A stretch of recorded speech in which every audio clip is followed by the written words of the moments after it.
in the Bible. And I'm going to start with Exodus.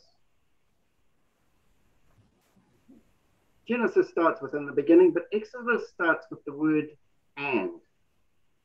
And these are the names of the sons of Israel who went to Egypt with Jacob.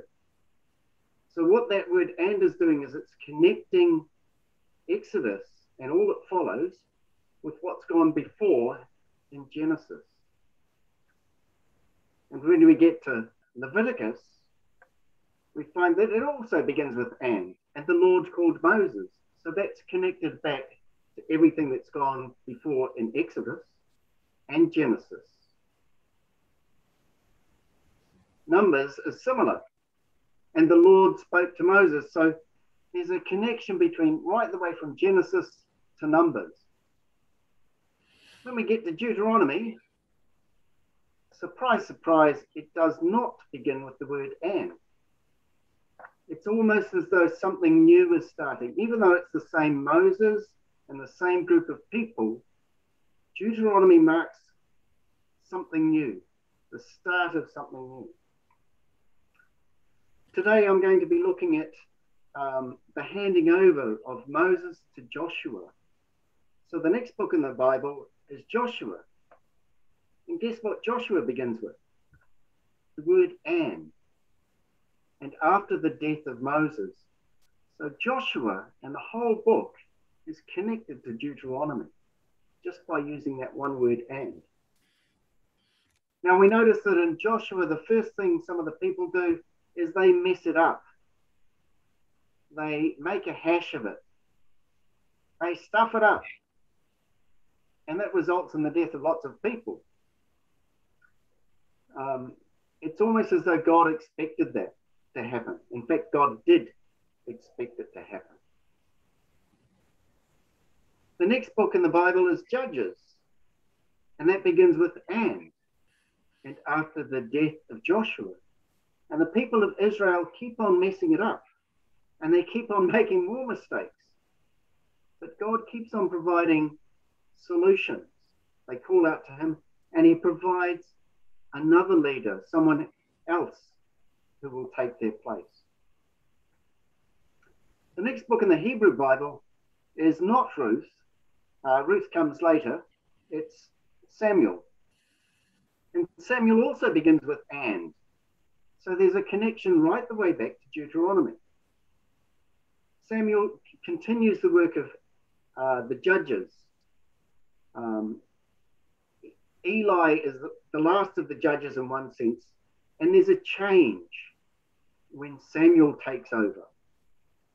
Eli's sons had stuffed up, they'd messed up, and Samuel's sons mess up again. And so the people of Israel call for a new sort of leader, a king, something they hadn't had before. And that king is Saul, and Saul messes up. And God looks for another king.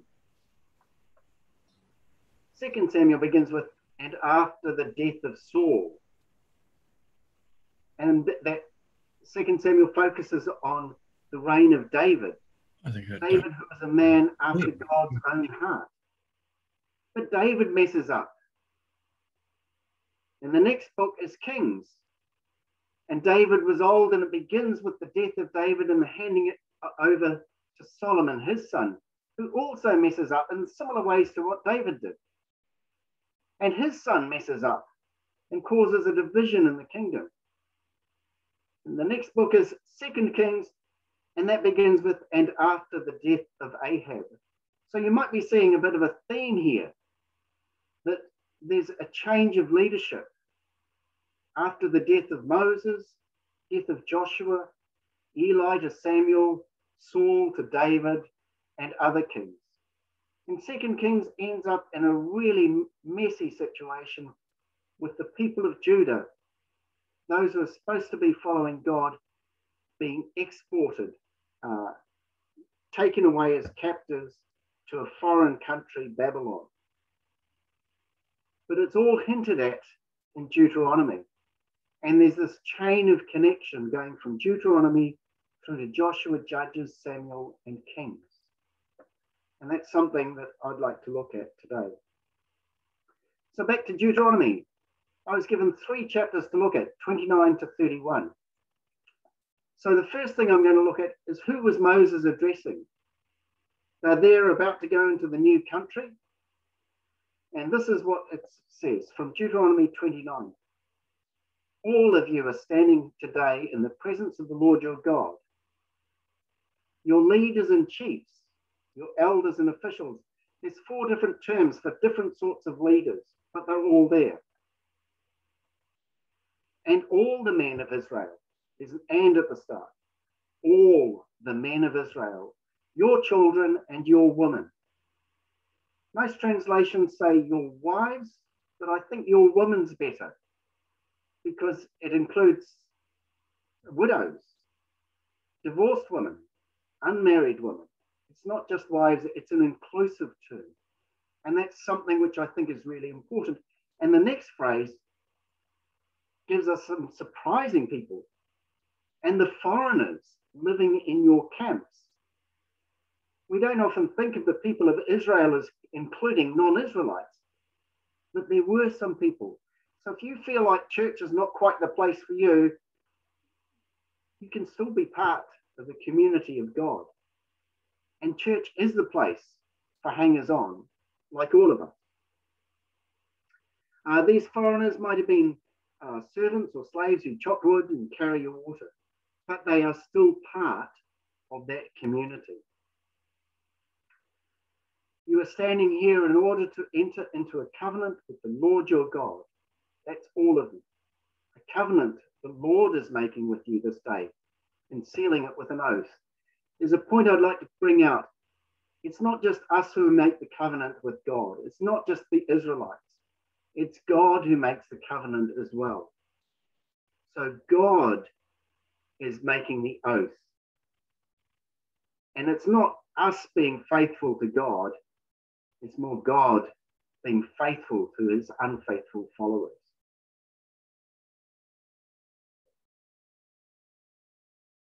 The next point I'd like to make is who was Moses' successor? Firstly, it wasn't one of Moses' children. Aaron's son succeeded him as priest. But that wasn't the case with Moses. Instead, the person who followed Moses was Joshua. Joshua was one of the 2 oldest surviving leaders. He's one of the 12 spies, and 10 of those were rotten and it messed up.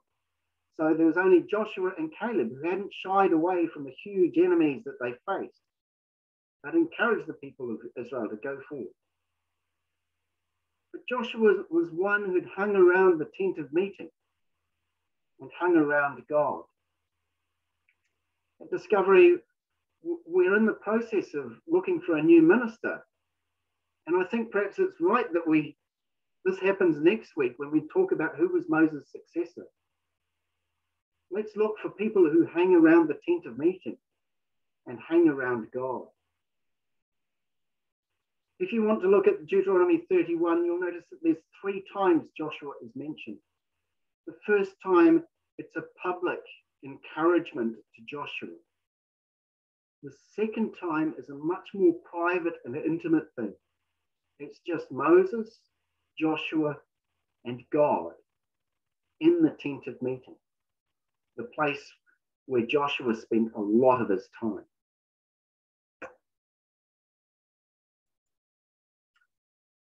In Deuteronomy 29 and 30, there's warnings about people are going to mess up. In chapter 31, God knows that they're going to mess up. And Joshua, right through to Kings, just shows that what God knew was going to happen really did happen. So I'm going to read this bit out. Watch out. Make sure there's no man or woman or clan or tribe among you whose heart is today facing away from the Lord our God to go and serve the gods of those nations. Watch out. Make sure there is no root among you bearing poisonous and bitter fruit. That word facing away is, in the Hebrew word, it's actually got a bit of the word face there. It's like the direction's not quite right. And God knew that there were people like that. He carries on and warns them what will happen. They'll be deported, taken away to a different country. And then people will say it's because they abandoned the covenant of the Lord and went and served other gods and worshipped them. And so the Lord's anger burned against this land, bringing upon them the curses written in this book. God sets out the consequences for turning away from it. But chapter 30 carries on with what God will do when they realize that. And when all these blessings and curses I've set before you come on you, and you turn your heart wherever the Lord your God disperses you among the nations. Remember back in Kings, they've been sent into exile to Babylon. Wherever the Lord your God disperses you. And when you and your children turn to the Lord your God and obey him with all your heart and with all your soul, according to everything I command you today, then the Lord your God will restore your fortunes and have compassion on you and gather you again from all the nations where he scattered you.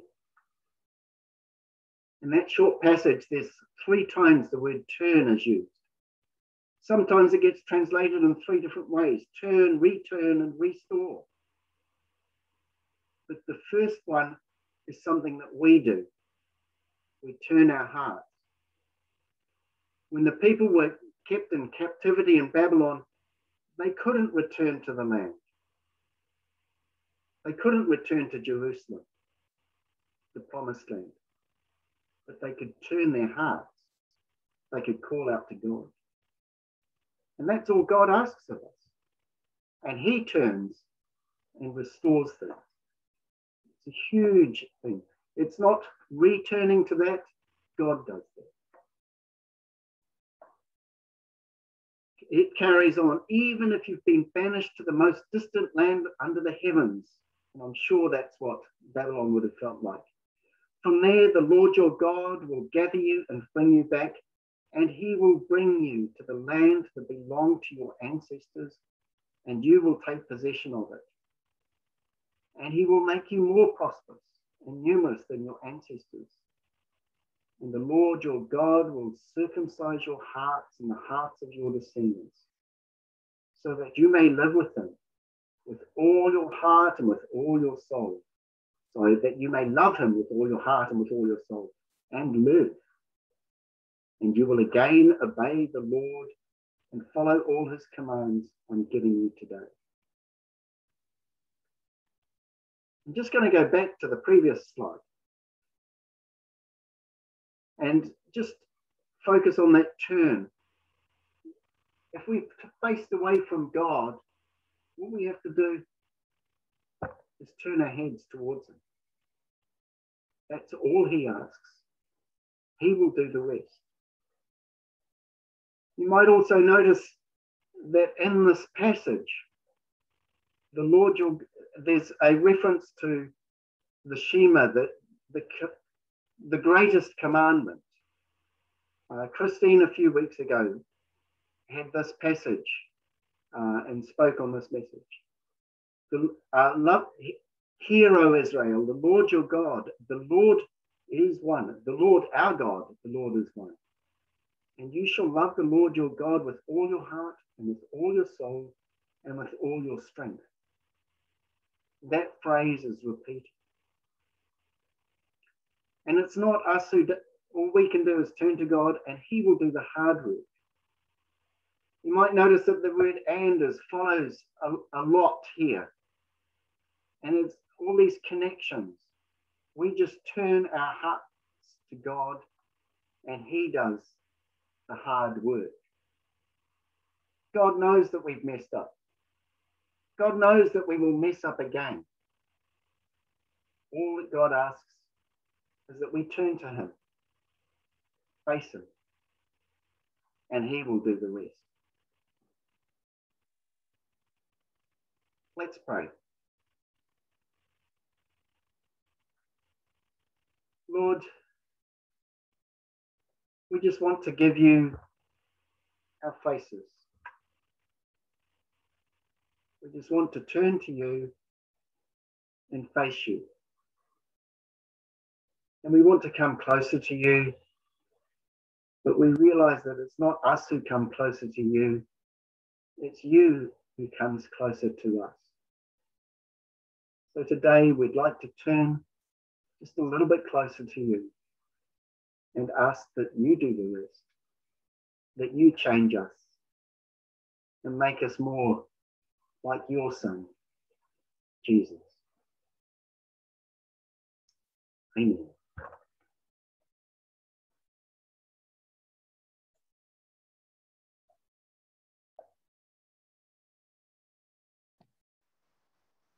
Hello, everybody. I'm back. I'm very sorry. My internet just dropped out with no warning.